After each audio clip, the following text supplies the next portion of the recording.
in the last video, I mentioned that a lot of the humor comes from people saying outrageous things without meaning them to be funny. The most extravagant example of these ridiculous pronunciations is around names, and especially around the name Ernest. So this video is about the importance of being named Ernest. We first find out that Ernest is not in fact Jack's real name quite early in the play. Setting up names and lying about them, about names, is the main theme of the play. Let's watch the scene and then I will talk about it a little. As you watch the performance, try to notice how the actors imbue emotion into the lines, even if the emotions are mostly annoyance and surprise. The context here is that Algie found Jack's cigarette case, but it includes a strange inscription, a carving on the cigarette case. Jack claims that the cigarette case was a gift from his aunt Cecily. Her fondest love to her dear Uncle Jack. There is no objection, I admit, to an aunt being a small aunt. But why an aunt, no matter what her size may be, should call her own nephew her uncle, I can't quite make out. Besides, your name isn't Jack at all, it's Ernest. It isn't Ernest, it's Jack. You've always told me it was Ernest. Well, I've introduced you to everyone as Ernest. You answered at the name of Ernest. You look as if your name was Ernest. You are the most earnest-looking person I ever saw in my life. It's perfectly absurd you're saying that your name isn't Ernest. It's on your cards, yes, here is one of them. Mr. Ernest Worthing, B4 the Albany. I'll keep this as a proof that your name is Ernest if ever you attempt to deny it to me, or to Gwendolen, or to anyone else. Well, my name is Ernest in town and Jack in the country. And the cigarette case was given to me in the country. Yeah. Notice how the proof that he's Ernest and not Jack is that he is known as Ernest. That he has a calling card with the name Ernest. Calling cards are little cards that you would leave at the home you visited to show that you visited it even though the host was not at home. If you present yourself as Ernest, then therefore you must be Ernest. You are what you present yourself, according to Algie. That's the logic here. If you say you're Ernest, then you're Ernest. And it finds it very difficult to believe that Ernest did not tell the truth. At the same time, it's just this principle of you are what you say you are. There's this idea of being earnest looking. This particular name, Ernest, also has a homonym with a different dictionary definition, and Algie plays with this definition. Ernest with an A after the E means serious, honest, sincere, believing in what you say you believe in. Someone who looks earnest or is earnest seems not to be complicated, but trustworthy. So, if someone looks earnest, it doesn't make sense that he's lying about who he is. So if he's earnest looking, then his name must be Ernest, because earnest people don't lie about their names. But as they say, looks can be deceiving, and for now at least, we know that his actual name is Jack. You might be asking, why does he lie about his name? So it's to get some freedom of movement. He has this responsibility to Cecily, for whom he is a guardian, and he doesn't want word of his doing in London, in town as they call it, to get back to her in the country.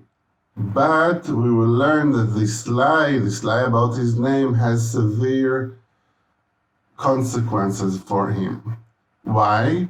Because he wants to marry Gwendolen, who knows him only as Ernest. We learn how crucial this lie is later on in the first act, when Gwendolen tells us that rather than wanting to marry Jack, that is that person, Jack Ernest, who has been flirting with her for months, She wants to marry him, but what she always wanted, and the thing that's the main issue for her, is that she wants to marry a man named Ernest. So she wants to marry Ernest, but she wants to marry a man named Ernest, even more than that. The name is the crucial thing here, and that's, of course, seems at first like a ridiculous pronunciation, but maybe it does make some sense. We'll talk about it. So let's watch a version of this scene again. And again, notice how the actors convey their reactions, their emotion, through their voices and their movement on stage and the faces that they make. They use all these resources to bring the text to life. So as you're watching, try to notice this as well. Miss Fairfax, ever since I met you, I've admired you more than any girl I've ever met since I met you. Yes, I'm quite aware of the fact. I'd often wished that in public, at any rate, you had been more demonstrative. Oh, for me, you have always been an irresistible fascination. Even before I met you, I was far from indifferent to you. We live, as I hope you know, Mr. Worthing, in an age of ideals.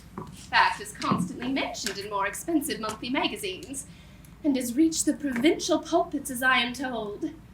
And my ideal has always been to marry someone of the name of Ernest. Oh, there's something in that name that inspires absolute confidence. Ever since Algernon first told me that he had a friend called Ernest, I knew I was destined to love you. You really love me? Passionately. Darling, you don't know how happy you've made me. My own Ernest. But you don't mean to say you couldn't love me if my name wasn't Ernest? But your name is Ernest. Yes, I know it is, but supposing it was something else, do you mean to say you could love me then? That is merely metaphysical speculation. And as with most metaphysical speculations, they have very little reference to the actual facts of life, as we know them. Personally, darling, to speak quite candidly, I don't much care for the name of Ernest. I don't think it suits me at all. Oh, it suits you perfectly. It's a divine name. It has music of its own. It produces vibrations. Really, Gwendolyn, I must say, I think there are lots of other much nicer names. I think Jack, for instance, a charming name. Jack? No. There's very little music in the name Jack. None at all, indeed.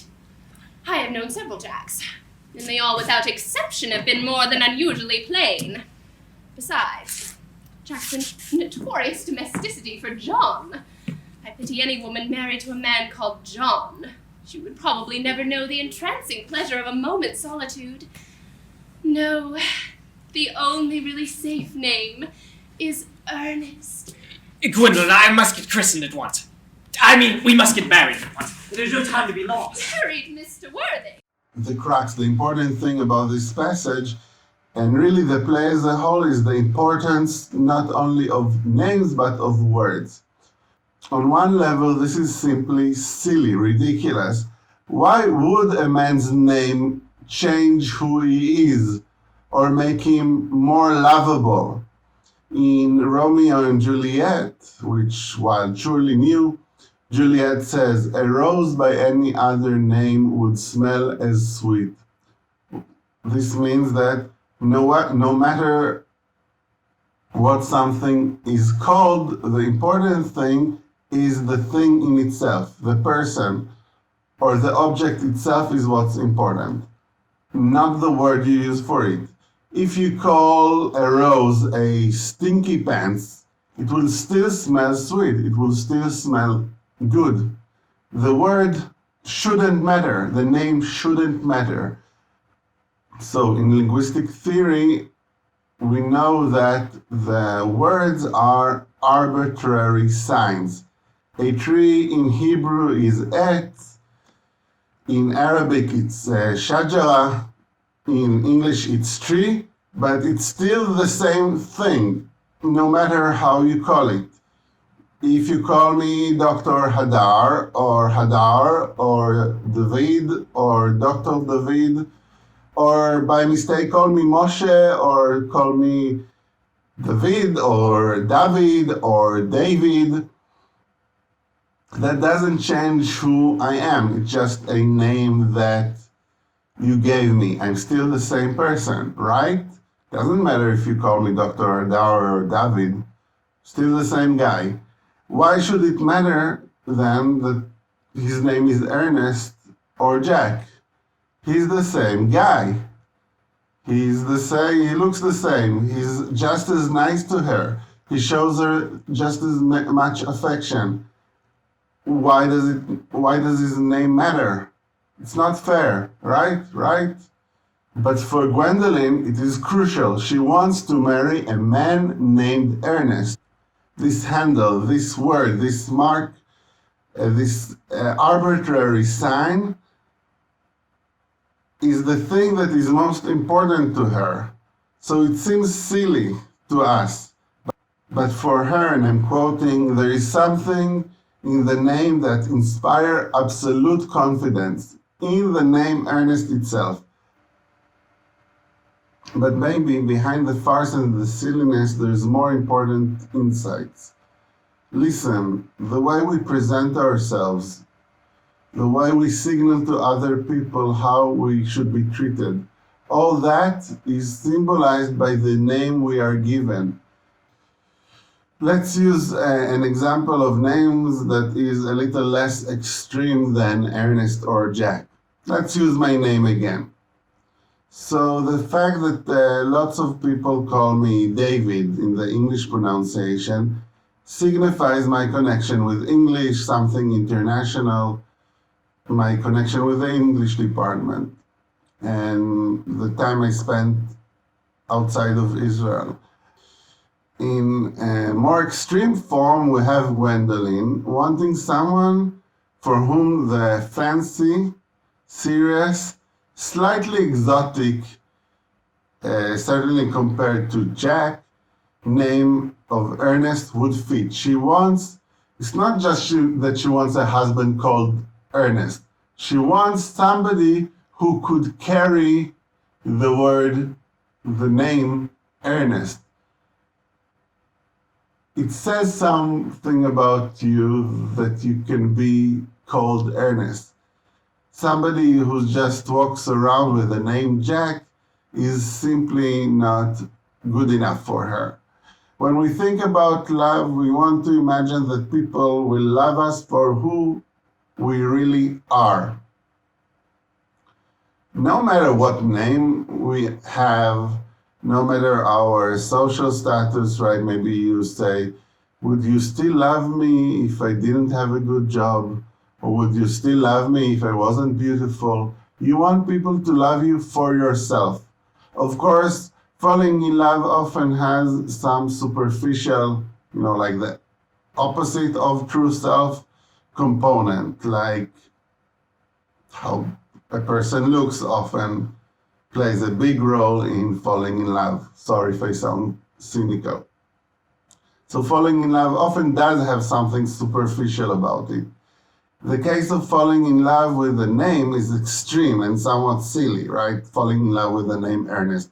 But it acts to formulate the play's view that people often are most deeply interested. They have a deep interest in what's external and superficial. Conventional morality would tell us that this is the wrong thing to focus on. But I'm not sure the play does criticize this preoccupation with names.